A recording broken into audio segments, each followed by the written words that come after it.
This next panel is all about putting operational resilience into practice. So a lot of the theory and ideas that we've been discussing today, now is your opportunity to send through all the questions about how to put this into practice. And there's some really great ones coming through already. So we're joined by three professionals who know a thing or two about putting this into practice. So we have back Ron, Beth and Jim joining us on the panel. So I've got a question for the three of you. I'm only going to give you one sentence in which to answer this question though. So Beth, I'm going to throw this to you first of all, and then I'll invite Ron and Jim to answer it. The question is, what does operational resilience mean to you in one sentence, please? Thanks, Beth. It means being prepared to handle surprise. Lovely, excellent. Thank you, Beth. Ron? I'd say it's the capacity to be successful even as conditions change. Lovely. And Jim? I'm kind of with both these guys. I would add that I think that it is counting on the frontline folks to be able to adapt and make things work. Yeah, sure. Okay, you got that in one sentence, Jim. That was good. I'm impressed. Thank you. So really what we want to know then and unpack them, well, what does it actually mean to put that into practice? So I think they're all really great responses. So let's get those questions coming through so we can find out how to do that. So Jim, I'm going to throw a question to you. I'm not sure if it was ConocoPhillips that you were working with on your time in the North Slope, because they're very much into and well down the road in what we call usability mapping or UX mapping for our safety management systems. I don't know if you're familiar with that process, are you, Jim? UX mapping. Yes. The question is, did you see any work done on the North Slope with rewriting documents using UX mapping? I did, actually. I participated in some of that. And it was a remarkable success, really. The neatest thing I saw was actually at Los Alamos, where they were unfamiliar with UX mapping, and I introduced it. They had a process where they were wanting to shoot little coupons of interesting materials with a high-powered laser. This laser could take the entire output of a nuclear power plant and put it on this little piece of material. Very short period of time, femtoseconds, but it was pretty cool. And they got wrapped around the axle trying to get this laser started, and that wasn't the purpose of the research. They wanted to shoot this little interesting material. And so we helped them actually take a 12-page procedure for starting this laser and turn it into a one-page pictograph. And they could actually go right through that then, get the laser going, and they could do the research that they wanted to do. And that was a form of UX mapping. Yeah, brilliant. Thank you so much, Jim. So I've personally used usability mapping for my safety management system in previous roles, and it's a brilliant process. So thank you to the audience member who asked that question. There's been quite a few questions come through about auditing based on our previous presentations from yourself, Ron. And the question we have here, there's one in relation to, well, how does ISO certification and auditing fall within the new safety views? That's one question, so double-barreled for you, Ron. The second question is, audits have been institutionalized across many industries. Do you have any suggestions as to how we could undo this? Wow. Yeah. It's a big one. I can break that back down. If you want to tackle that second one first, Ron, that would be great. Okay. Yeah. So in terms of, kind of breaking through that institutionalization of audits, I'd first just, ask the question, what are we doing this for? What are we attempting to achieve, right? And so, because often when you ask that question, people don't really have a good answer. And so you start the conversation of, okay, if we're not getting what we want out of this audit process, what could we do to get what we want, right? What would be the ways to adjust the process or to do something different? And often back to the conversation Sydney and I had, sometimes these audits serve a different purpose. They fall under the safety banner, but they're often more for, compliance or to satisfy a customer requirement or something like that. And if that's the case, so let's make sure we're very clear about what exactly we need to do. And then let's, reduce that role, that audit to exactly what we need it to do and just meet that requirement. And then that frees up space to do other stuff. But I think it starts with, again, asking that fundamental question: what exactly are we doing with this? What purpose is this serving, and is it actually achieving that goal? If that helps in a short answer. And then to the second kind of, or I guess the first question about ISO, I would say with ISO, again, I would go back to my previous answer is, because often ISO certification is designed to either satisfy a customer requirement or to, send a message that we're really good. It's not necessarily to get work done, to help enable work to happen resiliently. So I would go back to, okay, what are we trying to achieve here? If you want ISO to actually improve your organization, you might want to rethink that a little bit, because often in my experience, ISO turns very bureaucratic. It's not to say you can't maybe use some of the tools within ISO, especially the most recent 45001 has an emphasis on identifying and orienting your management system to context, which I think is really good. But beyond that, I think, just, again, be really clear on what exactly you're trying to do. Thanks, Ron, for that answer. I think you mentioned during your talk, Eric Holnagel quote about the need for organisations to be safe and also the need to feel safe. And when Dr. Drew Ray and I wrote a paper titled Safety Work versus the Safety of Work, and Drew co-hosts the Safety of Work podcast with me, and we speak about that paper in episode 50. We talk about demonstrated safety, and there is a real need for organisations to maintain their licence to operate with regulators, with shareholders, with customers and with communities, and there's a transaction around showing those stakeholders that the organisation is safe. But we should never confuse that activity that moves away from the point of risk of actually making our organisations physically safe. And I think when we get the language to understand what are we trying to achieve in safety, then it really helps us know where we are making an impact or not. Just before I ask my next question, Jim, thank you for your presentation. It warms my heart that you quoted the paper that Sydney Drew and Dave Woods and I published, that it is live and in practice in organisations. And just to throw away to everyone in the audience on that paper is titled Safety to Professionals: How Resilience Engineering Can Transform Safety Practice. And ForgeWorks sponsored the open publication of that article, so you can find that article very, very easily, and it is somewhat instructional about how safety professionals specifically can put into practice in their roles through their tasks and activities many of the things that we've been talking about today. So if you need to get your hands on that paper, let me know. Now, my question after all of that, I'm going to go to Beth, because Beth, we got a question about organisations love safety programs, and some of the things that we've been talking about today, they can be a little bit abstract, they can be a little bit hard to grasp, and they can be hard to put your arms around and hard to show immediate results, outputs or outcomes to organisations. So how do you keep your organisation motivated to go down this path, and how do you handle the distractions and disruptions when safety incidents occur? Well, one thing that I didn't talk about, speaking of safety programs, is the thing we call the learning plan. And it is essentially every week we put together a group where we have a Monday morning corporate safety call. These things are all linked together. We'll focus on one theme related to serious injury potential for 2 weeks at a time. So we'll have a policy tailgate, we'll have a story tailgate, we'll have a drill, and we have a safety science tailgate. So we loop. So we loop between these 4 areas of serious injury potential risk week after week after week after week. And so one role of the safety team is actually creating this incredible amount of material for learning on a weekly basis. And so those conversations that we have related, on the Monday morning safety call, the incident review, the close call review. And in fact, I would say that the incidents and close calls are not a distraction. In fact, I think they're a huge opportunity for us, and they've enabled us to shift culture because of the way we handle them.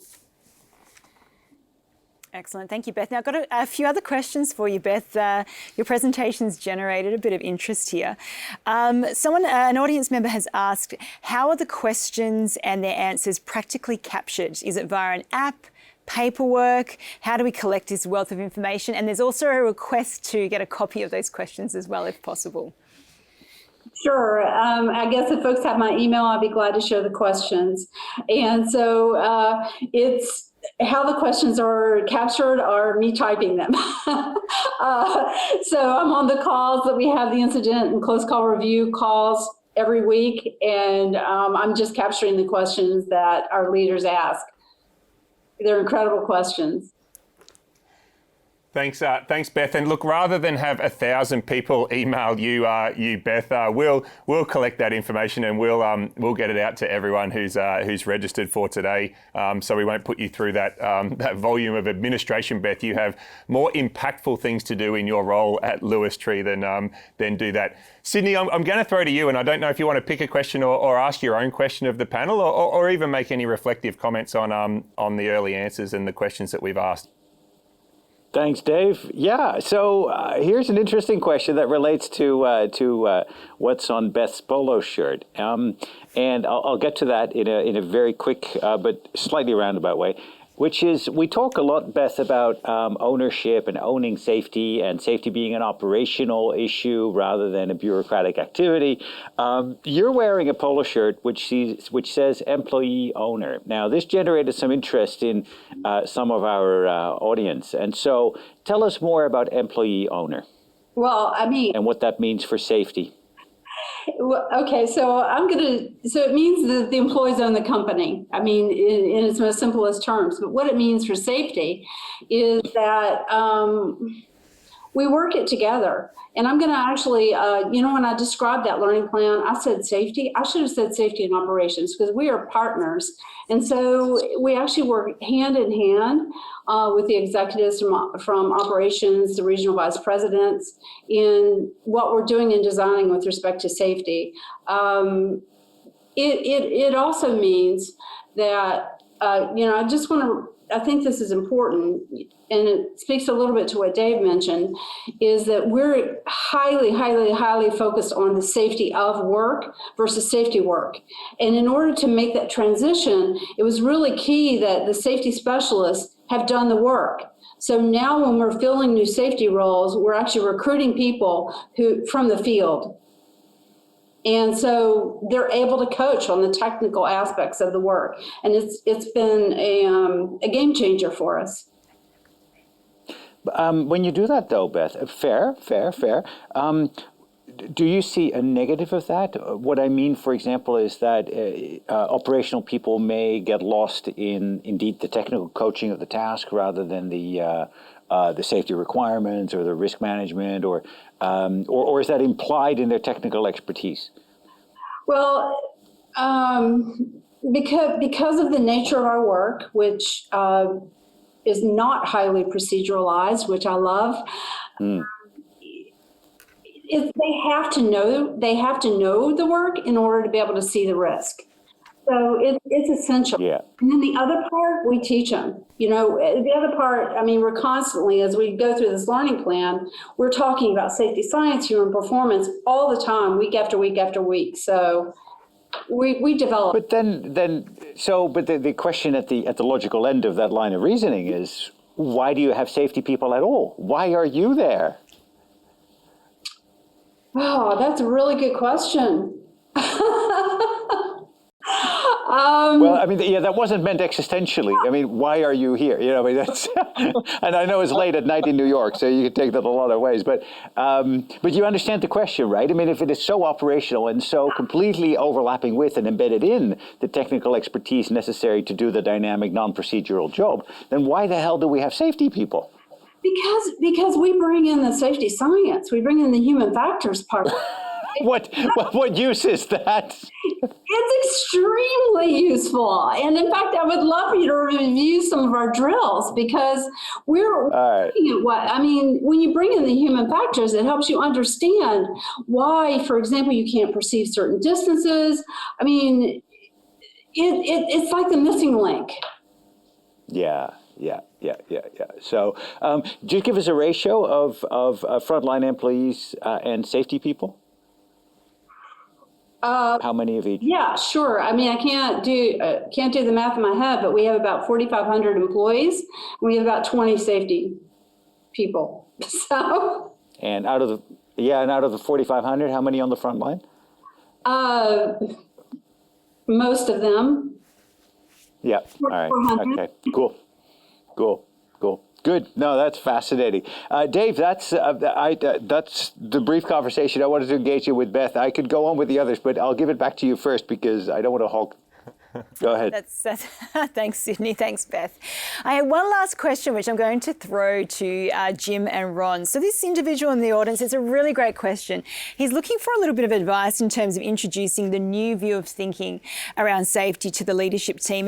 And this individual feels that maybe they would benefit from some kind of program which looks concrete, that the leadership team can sort of hook into, be easily seen and noticed, which will obviously demonstrate their commitment. Given that it appears to them that some of this thinking is abstract and the result might not happen instantly. So what are your thoughts and advice on how to manage those expectations? And is it worth hooking this around some sort of program of work to help leaders? Ron, what's your thoughts on this in your experience? Yeah, that's a good question. So first I would say, there's always, leaders often in my experience want to jump immediately to tools and practices and tangible things. As much as you can, I would actually resist that temptation, because it just leads to wanting to fix things right away. And I'm without a clear understanding of what we're fixing and why we're fixing it. So as much as you can, really try to embed the principles into your leadership, through conversation, through dialogue, and then through examples as well. And that kind of leads to maybe the more tangible piece. Often a good place to start is by looking at failure type events. And that seems kind of antithetical given that we've been talking about work. But I think when you start to look at failure events and you start to show that the failure was embedded in the operational context of work, right? It starts to get at least some people more curious and wanting to dig a little bit deeper and ask questions about, hey, how can we start to identify these things more proactively? How can we learn better from these types of events? And so it becomes more tangible quickly, while not getting ahead of your skis, so to speak. Yeah, I think that's brilliant advice, Ron. Thank you. I think you really have to resist that temptation though, right? And I think if you do jump into it, perhaps could be perceived as that silver bullet. So yeah, really good advice. Jim, any reflections from yourself in your across your career on this question as to whether, it'd be useful to hook this into a program of some kind to help the leadership? Well, to start with, I like what Ron suggests there. I think there's a lot to be learned by going and looking at the real work. One of the techniques that we used was to take the leaders out and look at a highly successful project and to talk about the types of things that the project was doing, from really have the project talk about it, and realize the integration that was having to occur amongst that work group across the organization in many cases. And then to end the conversation with the leader with kind of a side discussion amongst the small group, and ask from their perspective what they think they are doing and what they could do more of to help ensure that success. And I'll give you an example. There was a project at one of the major national labs. They were tearing down this huge magnetic, it was a physics experiment. And it required cranes and rigging, and it was assembled by a team of physicists, and they were the only ones that knew how it went together, and that whole team had retired. And they brought the team back in and they said, would you please tell us how you put this thing together so we can take it apart? And the physicists had a great time with it because they knew that they were really needed. And they liked to joke, and they were really giving them kind of a hard time, but they were doing a really good job. The reason they were tearing it apart is because the space was needed, and it was attached to a larger experiment. And so it was holding up the use of the larger experiment while they were taking it apart. So there was a lot of time pressure. And so we got all done talking about how well it was going. And the project manager had talked about really keeping it slow and steady and doing all the right stuff. And when we had the side conversation with the senior leader, it was the chief operations officer for the company, we asked him, what else do you think you can do to help this team? And his response was, I can fly cover for that project manager so he doesn't get too much pressure and they start rushing. And we were like, yes, okay. So yin and the yang. So much, Jim, and I think my takeaway from that last part of the conversation is eyes on the prize, which is always going to be the operational outcome, not eyes on your safety program or whatever it is that you think you are doing in your business. Now, we're about to take a short break.